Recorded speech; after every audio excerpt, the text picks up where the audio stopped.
شروع کوم په نامه د خدای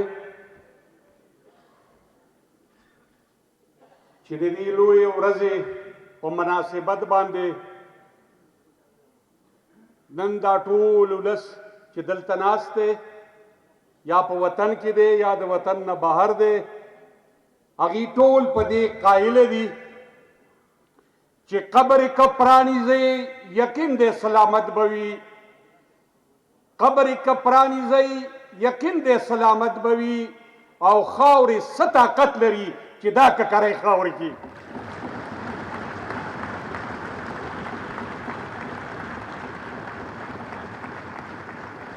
ملګرو یو ډېره خوشحالي په دې یم چې نن ټوله نړۍ نن ټول ملک نن هر ژبه ویونکې نن د هر مذهب سره تعلق لرونکې او نن د هر صوبې سره تعلق لرونکې دا تسلیموي چې باچا خان یوه آینه وه او د ټول مخلوق هغې ته چې به کتل نو ځان به ورته پکې ښکاره کېده په دې موږ او تاسو ټولو ته فخر پکار دی باوجود د دې کہ دا باچا خان تصویر مخامخی اور میں پشتوں میں بات نہ کروں لیکن اس کی پراخ دلی اور دلی دلی اس میں بھی ہے کہ وہ اس خطے اور اس مٹی سے تعلق رکھتے تھے جو وہ مہمان کی بہت زیادہ قدر کرتے تھے اس لیے میں بھی ان کی اس فالوور کی حیثیت سے چند پشتو نہ جاننے والوں کے سامنے اس کی بات اردو میں کرنے کی کوشش کرتا ہوں لیکن ساتھ ایک بات ضرور کرتا ہوں کہ ایک دفعہ میں وہاں بچرا میوالی میں ایک پریس کانفرنس میں موجود تھا تو میں نے ساتھی برادری سے کہا کہ بھئی اگر پشتون اردو میں پی ایچ ڈی بھی کرے تو وہ کہا کہ یہ اس کی غلطیاں اس سے سرزد ہوتی ہے تو میں آج ایک صحافی کا جو میوالی میں تھا اس نے مجھے کہا کہ پریس کانفرنس کے بعد میں آپ کو ایک واقعہ بتاؤں گا تو جب پریس کانفرنس میری ختم ہوئی تو اس نے بتایا کہ اسی کرسی پہ غفار خان بابا بیٹھا تھا اور اس نے پریس کانفرنس میں کہا کہ میری قوم کا تو ایک صحافی نے کہا کہ بابا قوم مؤنث ہوتی ہے مذکر نہیں تو بابا نے فوراً جواب دیا تمہاری قوم مؤنث ہو سکتی ہے میرے قوم مذکر ہے مذکر رہے گا لیکن آج دکھ کے ساتھ کہنا پڑتا ہے کہ باچا خان بابا کی وہ بات سچ ثابت ہو رہی ہے 21ویں صدی میں بھی کہ ہم مردوں سے پیار کرتے ہیں زندوں سے نہیں اپنی شخص کو پہچانا نہیں آج ہم کہے یا نہ کہے پاکستانی اسٹیبلشمنٹ ہو سیاسی جماعتیں ہو وہ مانے یا نہ مانے یہ ایک نظریہ تھا یہ ایک سوچ تھا حالانکہ بہت ساری کوششیں کی گئی کہ غفار خان بابا کی شخصیت کو ایک سوشل ورکر کی تک محدود رکھی جائے تو میں بتانا چاہتا ہوں کہ وہ کہتے ہیں نا کہ کوزی کو دریا میں بند کرنا وہ آسان ہو سکتا ہے لیکن ایک نظریے ایک سوچ کو ایک سوشل ورکر تک محدود کرنا یہ اس کے لیے شاید کوئی بھی اب تیار نہیں ہے اس کی ایک وجہ یہ بھی ہے کہ وہ ایک سچی قوم صرف پشتون نہیں بلکہ حضرت آدم کی اولاد کے دوست تھے وہ انسانیت کے دوست تھے وہ قوم پرست تھے اس لیے میں بحیثیت پاکستان مزدور کسان پارٹی کی چیئرمین کی اس کو فالو کرتا ہوں کہ اس نے استعمار کی خلاف جنگ لڑی تھی اقتدار کے لیے نہیں اسمبلی جانے کے لیے نہیں وزیر اعظم یا وزیر اعلیٰ بننے کے لیے نہیں بلکہ اس نے استعمار کے لیے جنگ لڑی تھی اور اس کی یہ سوچ آج 21ویں صدی میں بھی بہت پذیرائی کی حامل ہے کہ جس کنویں میں مردہ کتا گر جائے اس کی پانی اس وقت تک صاف نہیں ہو سکتی جب اس مردی چیز کو باہر نہیں نکالو گے۔ اس نے بری صغیر کے علاج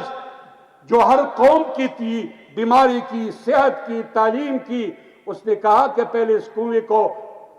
اس مردے چیز کو، مردار چیز کو کنویں سے نکالو۔ اس نے اس مردار تمہاری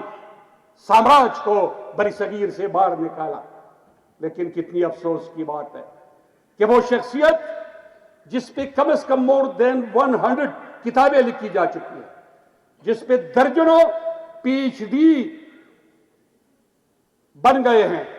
ایم ایس اس پہ کیا گیا ہے، اور اس ملک میں نہیں، جس ملک سے اس میں 30 سال سے زیادہ سلاخوں کے اندر اس نے قربانیاں دی، باہر ممالک کے بچوں سے پوچھے، وہ غفار خان کے بارے میں ہم سب سے زیادہ بہت کچھ جانتے ہیں، کیونکہ اس کے سلیبس میں، اس کی تعلیم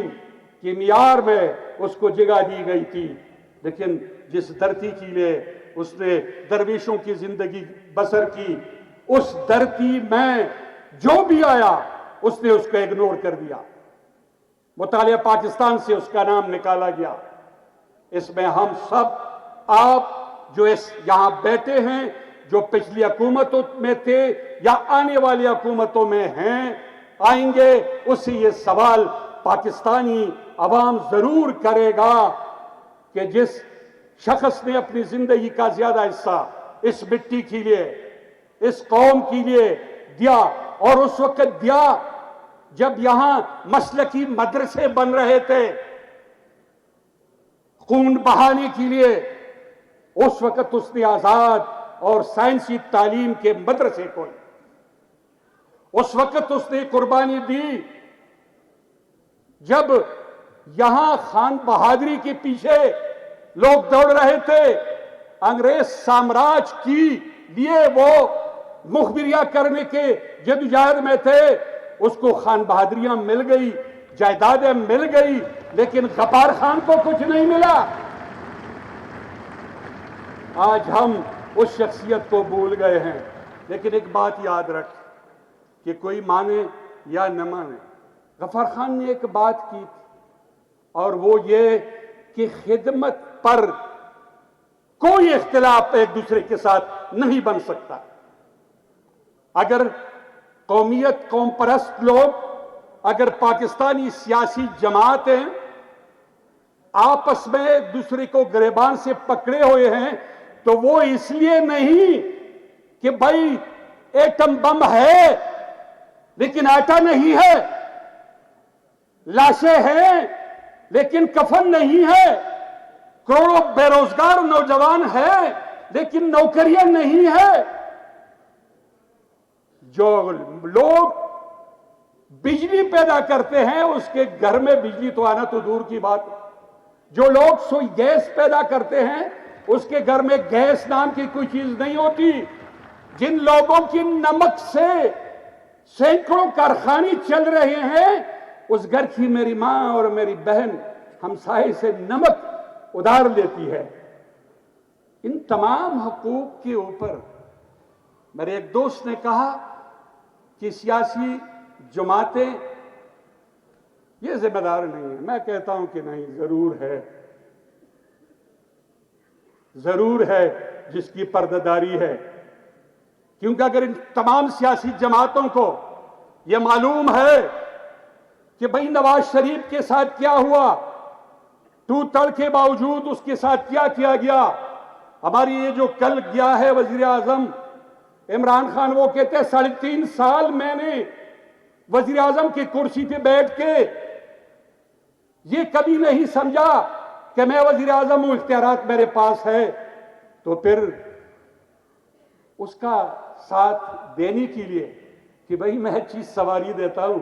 ان لوگوں کے پاس پھر کیوں بھاگا بھاگا جا رہا ہے۔ صاف بات یہ ہے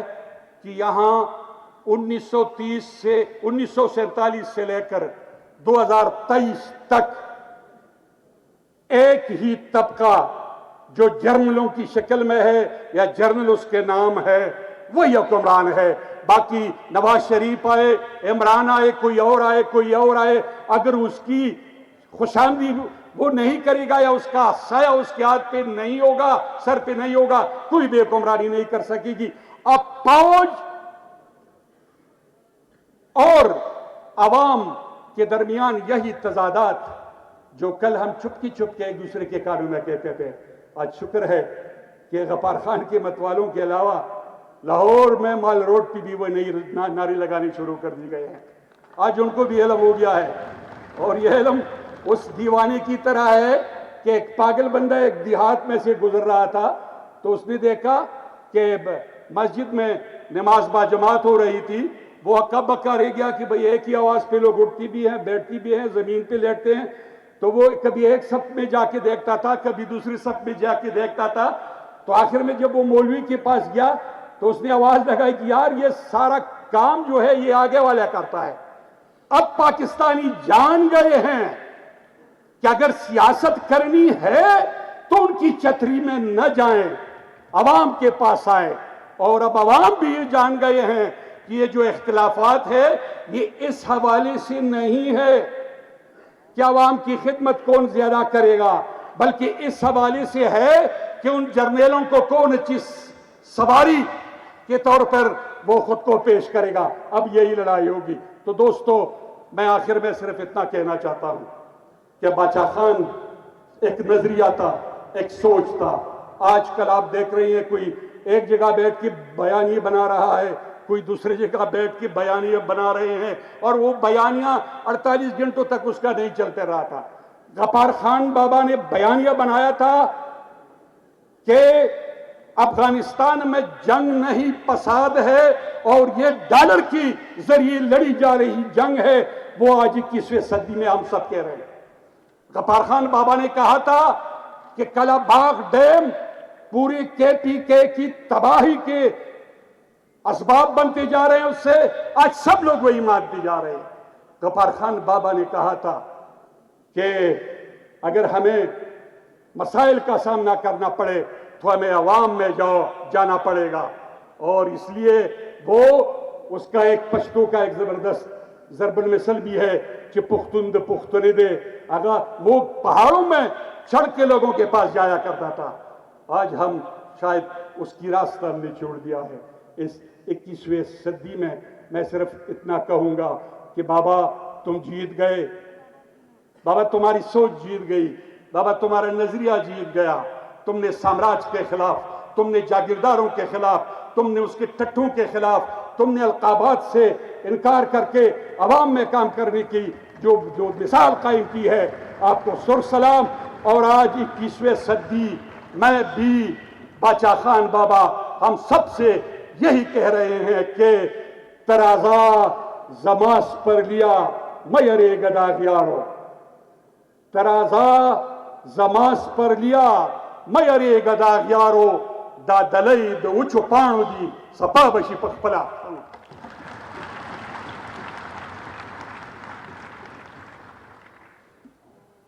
صاحب شکریہ آپ کا۔ در حقیقت قوم کے لیے باچا خان بابا اور ولی خان بابا